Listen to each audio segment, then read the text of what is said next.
이 시간 우리에게 주신 하나님의 말씀은 신명기 7장 9절에서 11절 말씀입니다.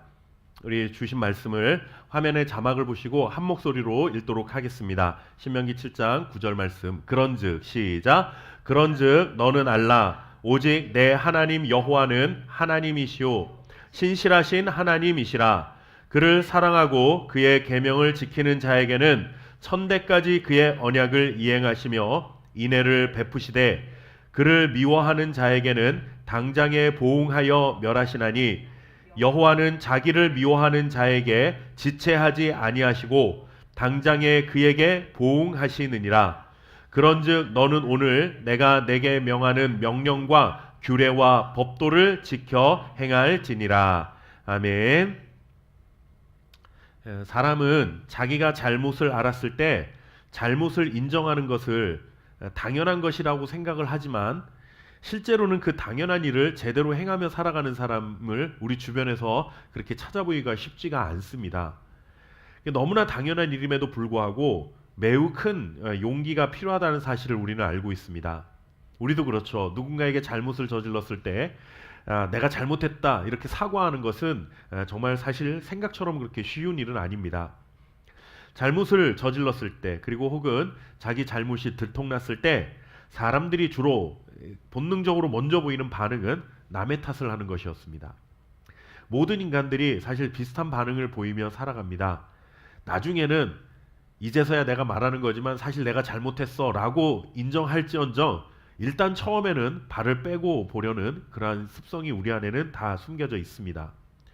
일단은 위기를 모면하고자 하는 인간의 어떤 얄팍한 습성이 우리 안에 몸에 배어 있는 것이죠. 오늘은 이제 하이델베르크 요리문답 네 번째 시간인데 지난 3주간 우리가 129개 중에서 8개의 문답을 살펴보았습니다. 간단히 정리하면 이렇죠. 우리 인간은 모두가 위로가 필요한 존재입니다. 라는 말로 시작을 했습니다. 그런데 그 참된 위로는 무엇으로부터 시작이 되냐 하면 나의 주인이 내가 아니라 하나님이시오 주님이 나의 주인이심을 인정할 때 그 참된 위로를 경험할 수 있다라는 말씀을 드렸습니다. 그리고 이렇게 참된 위로를 경험하면서 살아가는 그런 복된 인생이 되기 위해서는 우리가 세 가지 중요한 사실을 알아야 되는데 첫째는 나의 죄와 비참함에 대해서 알아야 되고 두 번째는 그 죄와 비참함으로부터 어떻게 구원받을지를 알아야 하고 세 번째는 구원을 주신 하나님께 우리가 어떻게 감사하며 살아가야 할지에 대해서 알아야 한다라는 말씀을 드렸습니다. 그래서 이제 세 번째 문항부터 오늘 살펴보는 이제 11번까지 문제는 첫 번째 그 나의 죄와 비참함에 대해서 아는 것에 대한 그런 이야기들이 구성이 되어 있습니다. 그래서 우리가 첫 번째 우리가 죄인이라는 사실 그로 인해 비참한 현실 가운데 처했다는 것을 어떻게 우리가 알게 되느냐 하면 바로 율법의 말씀을 통해서 알게 된다라는 말씀을 했습니다. 율법이라고 하는 것은 참된 기준이죠. 하나님의 말씀을 따라 사느냐 그렇지 않느냐 하는 가장 기준이 되는 것이 바로 율법입니다. 그래서 율법이 있음으로 인해서 율법을 지키지 못한 우리 자신을 발견하게 되고 그래서 율법을 지키지 않는 우리가 바로 죄인이라는 사실을 그 앞에서 인정하게 된다라는 것입니다. 제가 그때도 예를 들어서 말씀을 드렸지만 횡단보도에서 파란불에 건너야 하고 빨간불에는 서야 합니다라는 법이 없다면 그냥 내가 가고 싶을 때 가고 적당히 안전해 보일 때 건너가면 그만인 것이죠. 그럴 때 신호를 안 지켰다라고 그래가지고 누군가 나에게 당신은 법을 위반했습니다라고 판단할 근거가 없는데 이제 법으로 정해서 파란불에 건너야 하고 빨간불에는 당신이 건너면 벌금을 물게 됩니다 라는 이런 법이 생긴다면 그때부터는 하나의 기준이 생기게 되는 거죠. 그래서 그것을 지키면 법을 지키는 자요 그리고 또 그것을 지키지 않으면 법을 어긴 자가 되고 마는 것입니다. 하나님의 말씀인 율법이 그와 같다라는 것이죠. 율법이 있기 전에는 누가 죄인이고 누가 의인인지 모르지만 이제 하나님께서 내 말씀대로 이렇게 살아야만 된다라고 말씀하신 기준이 생기고 나서부터는 그 율법을 말씀을 지키고 살아가는 자는 의인이요 그렇지 않은 자는 불의한 자가 되고 마는 것입니다. 그런데 이렇게 율법을 통해서 우리가 죄인이라는 사실을 깨닫게 되는데 그렇다면 하나님께서 율법을 통해서 우리에게 요구하신 것이 무엇인가? 과연 하나님은 율법을 통해서 어떤 삶을 살아가기를 원하시는가? 그것을 두 가지로 요약했죠. 첫째는 하나님을 사랑하라 라는 것과 둘째는 이웃을 사랑하라 라고 하는 이 사랑의 이중 계명을 우리에게 요구하셨다라는 말씀을 드렸습니다. 그런데 우리 사람은 이 사랑에 대한 이중 계명을 완전하게 이행하지 못했다라는 것이죠. 하나님도 온전히 사랑하지 못하고 이웃들도 온전히 사랑하지 못합니다. 하나님 아닌 다른 것들을 사랑하고 싶어하고 이웃을 사랑하며 살아가기도 하지만 때로는 분노하고 시기하고 질투하고 그에게 또 화를 내기도 합니다. 그렇기 때문에 우리가 온전한 사랑을 다 그렇게 하나님을 향해서 그리고 이웃을 향해서 향하지 못했기 때문에 하나님 보시기에 우리는 죄인이 된다는 거죠. 율법의 기준으로 봤을 때 우리는 율법을 지키지 못한 죄인이 되었다라는 사실을 알게 된다는 것입니다. 그렇다면 여기서 회개하고 용서를 구하면 되잖아요.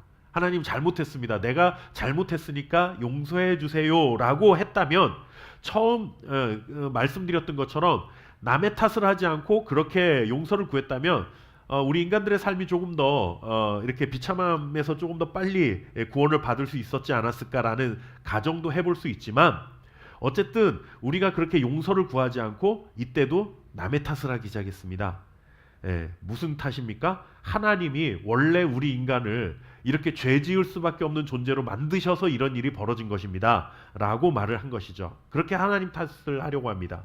하지만 하나님은 우리 인간을 그렇게 죄를 짓는 사람으로 만든 것이 아니라 의와 진리와 거룩함으로 창조하셨다. 하나님의 형상대로 우리를 만드셨는데 우리가 죄를 지음으로 인해서 하나님 앞에서 의인이 되지 못하고 불의한 자가 되고 죄인이 되어버리고 만 것이죠. 그렇다면 하나님께 우리에는 더 이상 책임을 물을 수 없습니다. 어디서부터 잘못된 것인가 하면 하나님의 말씀에 불순종한 아담과 하와가 죄를 지음으로 말미암아 그때부터 모든 사람은 죄의 굴레 속에 살아가게 된 것입니다. 그로 인해 사망이라는 비참한 결과를 맞이하게 된 것이죠. 자, 우리가 여덟 번째 문제까지 살펴본 것이 바로 여기까지입니다. 우리의 인간의 본질의 모습이 과연 어떤 것인가? 그런데 이렇게 하나님이 인간을 죄인으로 만드신 것 때문에 문제가 생긴 것이 아닌데 그런 핑계를 대고 싶었지만 그럴 수 없다라는 결론을 내리고 보는데 그럼 이제라도 고개를 숙여서 하나님 그러고 보니까 그럼 하나님이 우리를 그렇게 창조하지 않으셨고 우리의 잘못 때문에 우리가 그렇게 잘못된 길을 가게 되었다면 하나님 탓이 아닙니다. 저의 잘못입니다. 라고 이때라도 좀 고개를 숙여야 했지만 이 인간의 이 강팍한 마음은 그때도 또 하나님 탓을 하고 싶어 하는 겁니다. 다른 핑계거리를 또 찾으면서 하나님 탓을 하는 거죠. 그것이 무엇인가 하면 오늘 살펴볼 아홉 번째 질문입니다. 아홉 번째 질문 우리가 함께 읽어보도록 하겠습니다. 하나님께서 시작. 하나님께서 사람이 행할 수 없는 것을 그의 율법에서 요구하신다면 이것은 부당한 일이 아닙니까? 답은 어떻게 나와 있을까요? 답도 읽어보겠습니다. 아닙니다. 시작. 아닙니다. 하나님은 사람이 행할 수 있도록 창조하였으나 사람은 마귀의 꿰매에 빠져 고의로 불순종하였고 그 결과 자기 자신뿐 아니라 그의 모든 후손도 하나님의 그러한 선물들을 상실하게 되었습니다. 인간은 또 어떤 핑계를 대기 시작합니까? 하나님이 우리 인간들의 마음으로는 도저히 지킬 수 없는 율법을 주셨기 때문에 우리가 그걸 지키지 못한 것입니다. 우리가 안 지키려고 그런 게 아니라 하나님이 너무 무리한 요구를 우리에게 하셨기 때문에 지킬 수 없는 율법을 주셨기 때문에 우리가 고의적으로 하나님께서 우리를 죄악의 길을 가게 만드셨고 그렇게 해서 우리가 죄인이 된 건 아닙니까? 라고 또 핑계를 대고 싶어 하는 거죠. 예를 들면 이런 겁니다. 초등학교 6학년 학생들에게 고등학생들이 푸는 수학 문제를 가져다 주고 시험 문제를 내서 출제해 놓고서는 야 너희가 이번 시험에 너무 못 봤으니까 나머지 공부를 해야 돼. 벌을 받아야 돼. 라고 혼을 낸다면 여러분들 그것은 정당하지 않은 것이죠.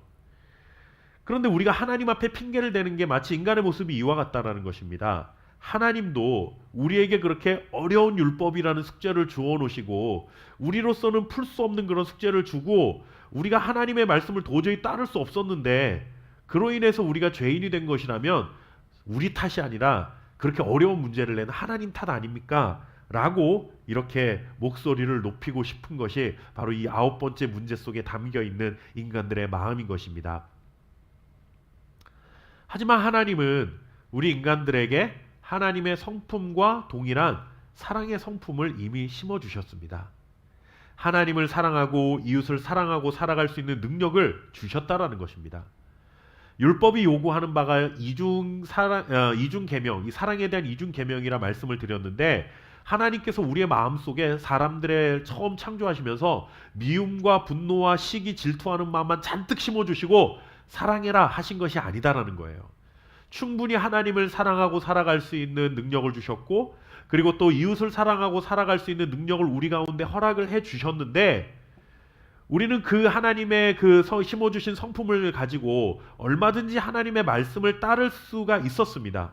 그런데 문제는 어디에 있느냐 하면, 하나님께서 우리에게 하나님이 요구하시는 대로만 살아가는 어떤 그런 프로그래밍 되어 있는 로봇처럼 우리를 만드신 것이 아니라는 거죠. 하나님이 오른쪽으로 가 그러면 우리가 오른쪽으로 가고, 왼쪽으로 가 그러면 왼쪽으로 가는 그런 존재로 우리를 만드신 것이 아니라, 우리가 오른쪽으로도 갈 수 있고 왼쪽으로도 갈 수 있도록 선택할 수 있는 자유를 우리에게 허락을 해주셨습니다.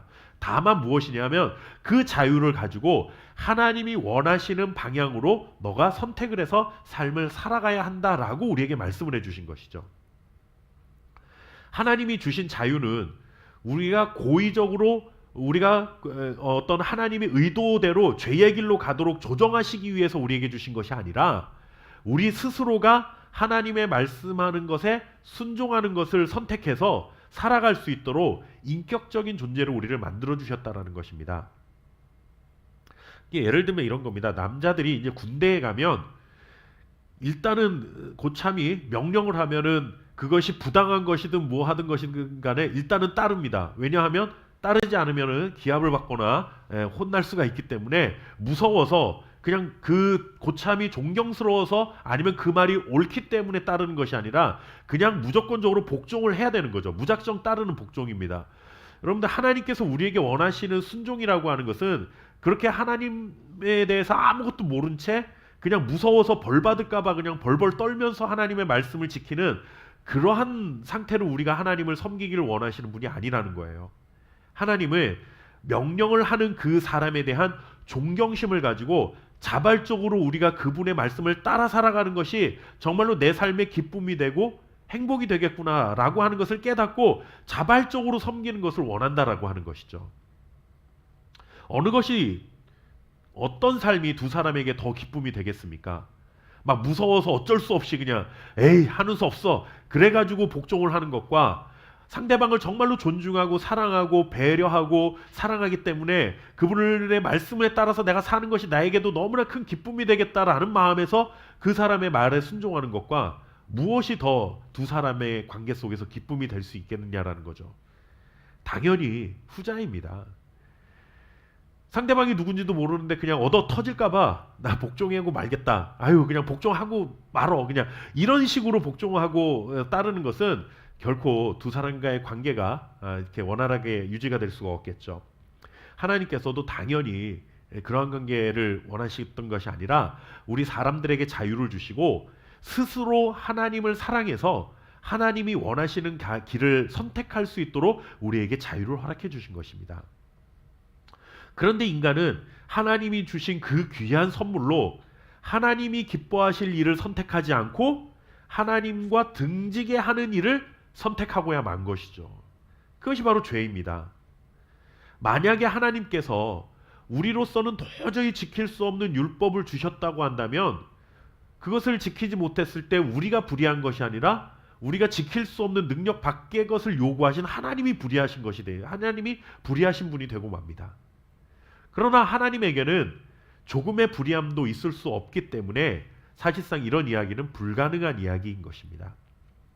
결국 하나님은 우리가 마땅히 지켜야 할, 그리고 지킬 수 있는 요구를 하셨지만, 의롭지 못한 인간들이 하나님의 뜻과 상관없는 길을 선택하고 그 길을 걷기 시작한 겁니다.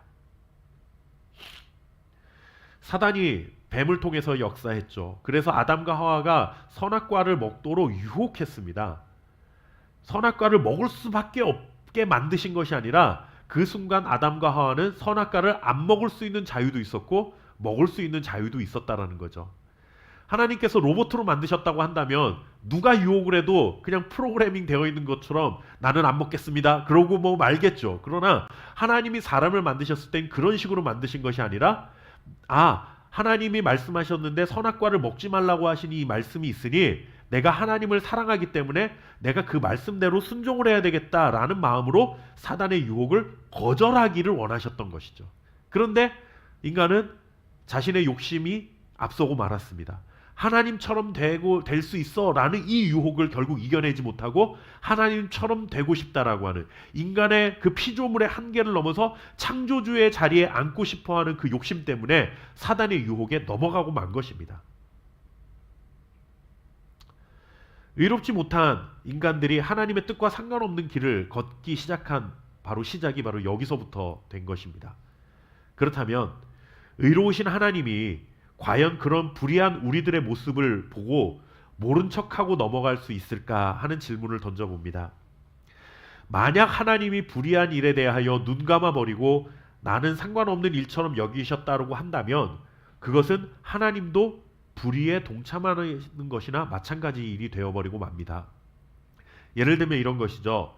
옆에서 한 친구가 다른 친구에게 골탕을 먹이기 위해 거짓말을 하고 있습니다.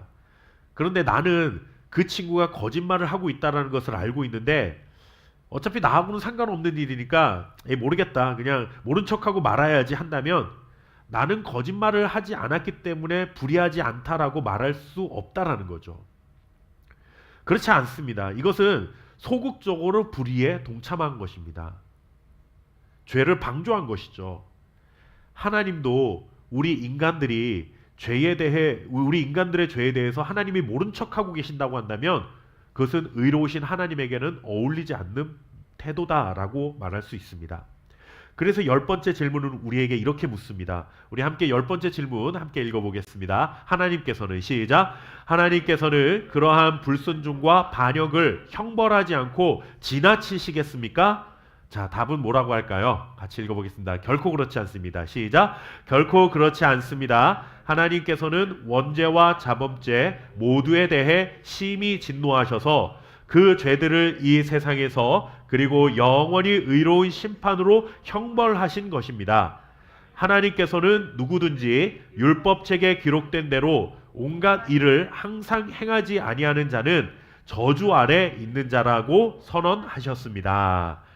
예, 그렇습니다, 여러분. 하나님은 아무리 작은 죄라도 반드시 그 죄에 대해서 심판하시고 그에 상응하는 벌을 내리시는 분이십니다.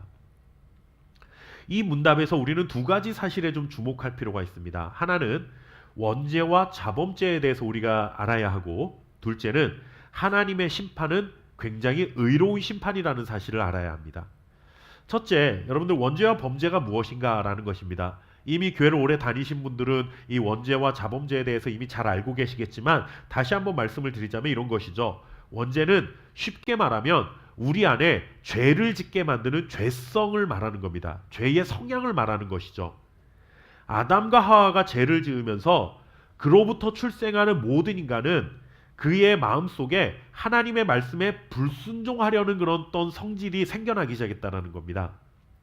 이것이 바로 죄성입니다. 죄성. 그리고 이 죄성은 우리가 자꾸 죄하고 친하게 지내고 싶은 마음이 들게 만드는 겁니다. 자꾸 죄의 방향으로 우리가 기울어지려고 하는 인간의 고장난 마음, 이것을 바로 원죄라고 부르는 것이죠. 그리고 이러한 원죄 때문에 우리가 직접 범하는 죄들이 있습니다. 우리 안에 원죄가 있는데 그 원죄로 인해서 우리가 죄와 만나게 되는 지점이 있다는 거죠. 이것을 스스로 범하는 죄라고 해서 자범죄라고 부르는 것입니다. 이것은 우리의 행위로 나타나는 모든 잘못된 행동들을 말하는 것이죠. 그런데 이런 자범죄가 어디로부터 왔는가? 그 시작은 바로 원죄로부터 왔다는 것입니다. 죄하고 친하고 싶은 마음이 결국 절제되지 않으면 죄가 되고 마는 것입니다. 원죄와 자범죄를 범하는 죄인들을 보시고 하나님은 그 죄의 대가를 반드시 지불하게 하십니다. 그 죄에 대한 대가가 무엇인가 하면 우리가 잘 알고 있는 것처럼 죄에 대한 대가는, 죄의 값은 무엇입니까? 사망입니다. 생명으로만 그 죄의 대한 형벌을 갚을 수가 있는 겁니다. 우리에게 사망이 선고된 것이죠. 너 죄를 지었으니까 원죄와 자범죄가 있으니까 너는 이제 죽었어 라고 하는 사형 선고가 우리에게 내려진 것입니다. 그래서 우리는 하나님께서 선고하신 심판장이신 하나님께서 선고하신 사형수에 해당됩니다. 그리고 여기에 한 가지 더 우리가 기억해야 될 그 두 번째 요소가 뭐냐면 하나님의 심판은 의로운 심판이다 라는 말씀을 드렸는데, 여러분들 세상의 심판은 얼마나 정신이 없습니까? 속된 말로 세상의 심판은 공정할래야 완벽하게 공정할 수가 없습니다. 같은 사안을 두고 어떤 재판장은 무죄라고 선언하는 경우도 있고 어떤 재판장에서는 그것을 유죄라고 선언하는 경우도 있습니다. 물론 약간의 다른 점들이 있을 수는 있겠지만 여러분들 그럼에도 불구하고 사람이 판단하는 것에는 자기의 선입견이라든가 자기의 가치관이라든가 생각이 개입될 수밖에 없기 때문에 인간의 판결은 완전하게 공정할 수가 없는 것이죠. 그러다 보니까 자기한테 유리한 판정이 나오면 공정하다고 그러고 자신에게 불리한 판정이 나오면은 사람들은 불리한 판정이라고 소리를 지르는 겁니다. 그리고 그 판정을 내리는 사람도, 재판관도 아무리 의로운 사람이라 하더라도 절대적으로 의로운 사람은 이 세상에 아무도 없는 것이죠. 그렇기 때문에 사람이 갖는 정의로움이라고 하는 것은 절대적인 정의가 될 수가 없습니다. 그래서 항상 사람이 내리는 판결에는 이런 말 저런 말들이 나오기 마련인 것이죠. 그러나 의로우신 하나님의 심판은 어느 누구에게도 절대로 편파적이지 않습니다. 언제나 완벽하게 그리고 공평하신 심판을 내리실 수 있는 분, 그분이 바로 하나님이신데, 그것이 가능한 이유가 무엇인가 하면 하나님은 그저 의로우신 분 정도가 아니라 하나님 자체가 곧 의의 기준이시기 때문에 그렇습니다. 하나님의 의의 기준이라는 말은 하나님이 의롭다 하시면 그것은 의로운 것이고 하나님이 악하다, 불의하다 하시면 그것은 불의한 것이 되는 겁니다. 거기에 대해서 누군가가 또 다른 어떤 사견을 달 수도 없고 이의를 제기할 수 없다라는 것이죠. 하나님이 의와 불의를 나누시는 의의 기준이시기 때문에 그의 심판은 언제나 공정하고 정의로운 것입니다. 그래서 우리는 그의 심판에 대해서 항변할 수 없는 겁니다. 우리가 마땅히 벌을 받아 마땅한 일을 저질렀기 때문에 그의 합당한 선고를 하나님으로부터 받은 것이죠. 하나님은 정말 작은 죄도 그냥 넘어가지 아니시고 반드시 심판하시는 정의로우신 분이라는 사실을 우리 기억해야 한다는 것입니다. 그렇다면 우리는 이런 의문을 가질 수 있습니다. 하나님 너무 무자비하신 것 아니냐라는 것이죠. 하나님 사랑이시라고 말씀하고 은혜가 풍성하신 분이라는데 어떻게 그럴 수 있느냐? 그렇게 작은 죄도 못 넘어가시는 그런 무자비하신 분이 어떻게 사랑의 하나님이라고 말할 수 있느냐? 이렇게 묻고 싶은 생각이 이제 우리 안에 들립니다. 그것이 바로 11번째 질문에 나와 있습니다. 우리 11번 문제를 함께 읽어보도록 하겠습니다. 그러나 시작. 그러나 하나님은 또한 자비하신 분이 아닙니까? 라고 묻습니다. 답변은 뭐라고 할까요? 같이 읽어보겠습니다. 하나님은 시작. 하나님은 참으로 자비하신 분이나 동시에 의로우신 분이십니다.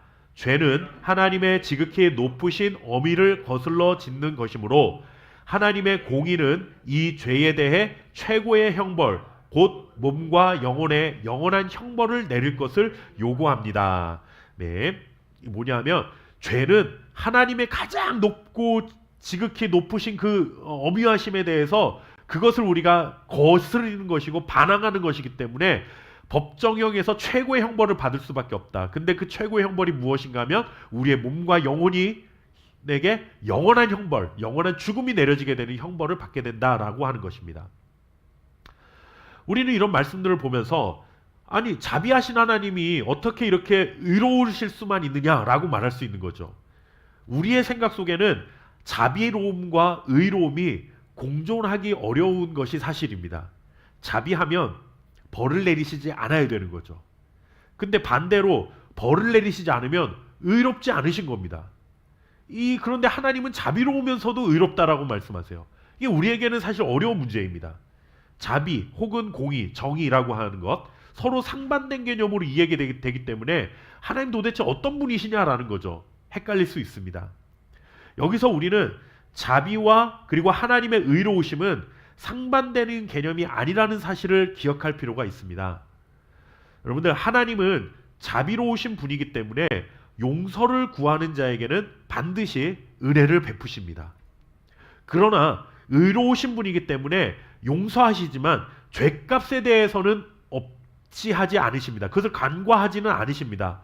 서로 공존할 수 없는 이 이야기가 우리에게는 불가능한 일일 수 있지만 하나님에게는 가능한 일입니다. 어떻게 되느냐 하면 제가 설명을 드리겠습니다. 먼저 하나님은 의로우신 분이기 때문에 죄의 대가로 생명을 요구하셨던 그 자신의 요구를 우리에게 없던 일로 하지는 않으신다라는 거죠. 하나님이 이랬다 저랬다 하지는 않으신다라는 겁니다. 내가 용서할 테니까 없던 일로 하자 이러지는 않으신다라는 거죠. 왜냐하면 의로우신 분이기 때문에. 그렇다면 죄인인 인간들은 모두 형벌을 받아 죽어 마땅하겠죠. 우린 죽어야죠. 그런데 하나님은 또한 자비로우신 분이시기 때문에 죄인들을 용서하기를 원하시는 거예요. 그래서 의로움과 자신의 자비하심을 다 충족할 수 있는 한 가지 방법을 제시하셨습니다. 그것이 무엇인가 하면 하나님이 인간의 죄에 대해서 인간을 대신해서 그 죄값을 내시는 겁니다. 죄의 값은 반드시 내야 하는데 우리에게 내라 말씀하신 것이 아니라 하나님이 그 죄값을 내신 겁니다. 그가 바로 예수님입니다. 자신의 하나밖에 없는 아들을 십자가에 그의 생명을 내어놓으라고 십자가에 내어주신 것이죠. 예수님의 생명으로 모든 인류의 죄값을 하나님께서 지불을 하신 겁니다. 예수님이 우리 대신, 아니 나 대신 사망의 형벌을 받으신 것이죠. 이렇게 죄값을 지불하신 하나님께서는 예수님의 죽음이 나의 죄를 대신해서 형벌을 받으신 사건임을 고백하며 그것을 믿음으로 받아들이고, 주님 이제 제가 죄값을 치르진 않겠지만 주님이 대신 죄값을 치르셨기 때문에 저는 이제 그 사실을 믿고 하나님의 용서를 구합니다 라고 그렇게 용서를 구하는 자에게는 더 이상 죄값을 요구하지 않으시고 용서를 베풀어 주시겠다라는 것입니다. 이것이 바로 하나님의 자비죠. 결국 십자가라고 하는 예수 그리스도의 십자가라는 하나를, 그 사건을 통해 우리는 하나님의 자비로우심과 하나님의 의로우심을 동시에 보게 되는 것입니다. 하나님이 자기 아들의 생명을 내어주실 만큼 죄를 정말로 싫어하시는 분이라는 거예요. 그리고 반드시 죄의 값을 그의 생명을 대신 내어줌으로 인해서 갚으시더라도 반드시 그 죄값을 치르게 하시는 의로우신 분이라는 사실을 우리는 십자가를 통해서 보게 되는 것이죠. 동시에 십자가는 죄인인 우리들을 얼마나 사랑하시는지를 또한 보여주신 것입니다. 아들 예수 그리스도를, 하나밖에 없는 아들 예수 그리스도를 그 십자가에 내어주실 만큼 우리를 사랑하시는 거죠. 우리는 자비로우신 분임을 그 십자가를 통해서 바라보게 되는 겁니다.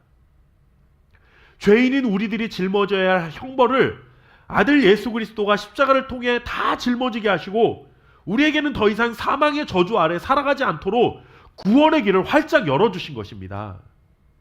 이것이 바로 하나님의 자비하심과 의로우심이 함께 공존하고 있는 십자가를 우리가 보게 되는 것입니다. 하나님의 자비하심은 곧 의로움이시고 그의 의로움은 곧 자비하심입니다. 주님의 십자가를 바라보면서 죄로 인해서 우리가 처할 현실이 얼마나 비참한 것인지를 깨달아야 하고, 동시에 그 비참함으로부터 우리를 구원하시기 위해 하나님께서 행하신 이 일이 우리를 얼마나 사랑하시는지를 알아가야 하는 사랑을 경험해야 한다는 것입니다. 사랑하는 성도 여러분, 우리가 십자가를 바라볼 때 하나님의 사랑에 대해서는 많이 묵상합니다. 하나님 그렇게 우리를 사랑하시는구나. 물론 감사한 일이고 너무나 소중한 일입니다. 그러나 우리는 동시에 그 십자가를 바라볼 때 하나님이 아들 예수 그리스도를 내어주셔야 할 만큼 죄를 그렇게 싫어하시는 분이고 의리에 대해서 완전하게 정말로 이렇게 해결하기를 원하시는 의로우신 분이라는 사실 또한 깨달아야 한다는 것이죠. 우리가 그 십자가를 붙든다라는 것은 예수 그리스도의 사랑을 증거할 뿐만 아니라 예수님의 십자가를 통해서 우리가 또 의로운 삶을 살아가야 한다는 사실을 깨달아야 한다는 것이죠. 오늘 이 말씀을 기억하시면서 우리가 함께 기도하는 시간을 갖도록 하겠습니다. 우리 기도 제목을 드리겠습니다. 기도 제목은 죄와 사망의 자리에서 우리를 구원하신 그 하나님의 은혜에 감사하며 더 이상 죄가 가져다주는 잠시의 유혹과 즐거움에 우리의 마음을 빼앗기지 않고 하나님이 원하시는 의의 길을 걸어가게 하옵소서라는 이 기도 제목과, 두 번째, 율법의 저주 아래에서 우리를 건져내신 주님의 십자가를 붙들고 의와 진리와 거룩한 하나님의 형상을 회복하는 삶을 살아가게 하옵소서. 우리 두 가지 기도 제목을 가지고 합심하여 기도한 후에 제가 마무리 기도하고 이후에는 개인적으로 또 하나님 앞에 기도하기 원하시는 기도 제목들 가지고 하나님 앞에 자유롭게 기도하시다가 집으로